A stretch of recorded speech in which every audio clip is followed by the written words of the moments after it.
J'avais 13 ans quand j'ai découvert Instagram. Un jour, toutes mes copines du collège avaient un compte. À ce moment, ma vie a changé complètement. Je pense dans un sens, la découverte des réseaux sociaux a pris mon naïveté. J'avais débattu avec ma mère sur le sujet et une semaine plus tard, elle a accepté de me permettre de créer un compte aussi. J'étais très enthousiaste et je l'ai créé immédiatement sur mon iPhone 3. Dans les premiers mois en utilisant Instagram, j'étais libre et protégée. Je n'étais pas consciente des problèmes que les réseaux sociaux créaient pour moi et pour tous mes amis. Les filles de mon collège aimaient Instagram. Nous avons posté des choses, nous avons révélé des choses, nous avons partagé toutes ces affaires. Beaucoup de temps, il semble que les personnes ont mélangé Instagram avec le journal intime. En même temps, un sens d'isolation est apparu.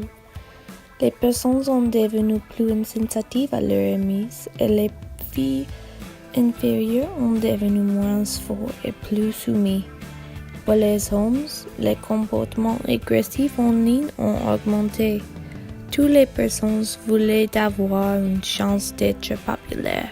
Les apparences physiques ont devenu plus importantes. Pour ma part, je faisais comme tout le monde, mais je n'ai pas compris comment on peut être cool. En raison de ça, les personnes ont commencé de me harceler en ligne.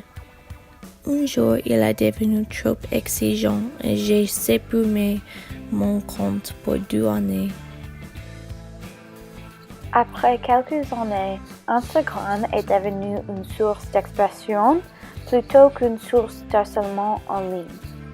Quand j'avais 18 ans, mon compte Instagram était devenu très populaire. J'ai commencé à être reconnue pour mon contenu en ligne. Les petites marques de vêtements voulaient me payer pour promouvoir le produit en postant des photos avec leur tenue. J'étais heureux de gagner de l'argent en faisant quelque chose que j'aimais, mais je ne comprenais pas les conséquences de mettre toute ma vie sur Instagram.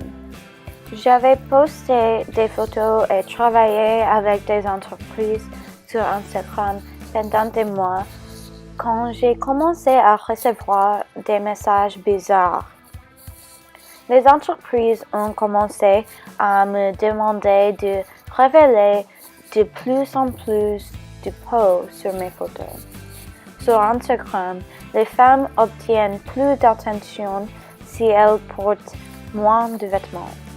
Et je devais faire la même chose.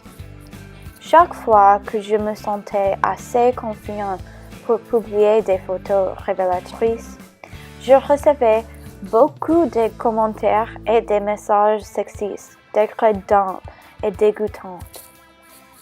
C'est un fait accompli que la société attend beaucoup des femmes, mais les attentes pour moi étaient encore plus élevées en ligne qu'en réalité. Si je montrais trop de peau, on me reprocherait d'être trop sexuelle. Si je ne montrais pas assez de peau, on me reprocherait d'être trop conservatrice. Mais quand j'ai grandi, les images ont grandi avec moi. La première fois que je cherche un emploi, j'avais 23 ans. Du matin, j'avais étudié l'entreprise, j'avais préparé mon CV et je suis allée pour mon interview. Mais quand je suis arrivée, la première chose que mon interview a dit est « Nous avions révisé vos réseaux sociaux et nous ne pensons pas que vous étiez la personne correcte pour cette entreprise. » Je ne croyais pas que mes photos complétaient plus que mes études universitaires. J'étais qualifiée pour ce travail, je suis une personne diplômée, mais l'entreprise se souciait plus pour mes actions comme adolescente. Enfin, j'ai continué à la recherche d'emploi et finalement, je trouve un travail. Mais dans le travail, je trouve beaucoup d'inégalités, surtout dans les hommes et les femmes. Les femmes sont défavorisées en beaucoup de manières. Il y a un grand écart salarial. Beaucoup de femmes doivent concilier tous les rôles. Les stéréotypes existent toujours. Je ne crois pas que nous avons accompli la parité entre les sexes. C'est pourquoi j'ai décidé d'utiliser mes connaissances dans les réseaux sociaux et créer une page pour aider aux femmes de tous âges qui ont été victimes des stéréotypes dans la société aujourd'hui. Chaque femme peut partager son histoire. Mon but est d'aider aux femmes pour effacer des stéréotypes et préjugés qui existent dans le monde aujourd'hui.